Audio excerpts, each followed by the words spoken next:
মদিনাতে বনু মখজুমিয়া গোত্রের এক নারী চুরিতে ধরা পড়ল। কিসে? চুরির বিধান কি? চোর বা চুন্নি দামি কোনো জিনিস যদি চুরি করে নেয় তাহলে তার হাত কেটে দাও।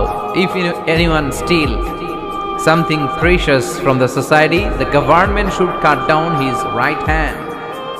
গভর্নমেন্ট কাটবে, আপনি কাটেন না। আবার মুরগি একটা চুরি করছে, দইরা রান্দা দিয়ে এক কোপ, এরকম করা যাবে না, এটা গভর্নমেন্ট করবে। রাসূল সাল্লাল্লাহু আলাইহি ওয়াসাল্লাম ছিলেন চিফ অফ দা গভর্নমেন্ট। রাসূল সাল্লাল্লাহু আলাইহি ওয়াসাল্লাম ডান হাত কেটে দিবে। কিন্তু যেই মেয়েটা চুরি করছে এলাকার খুব সম্ভ্রান্ত বংশের মেয়ে।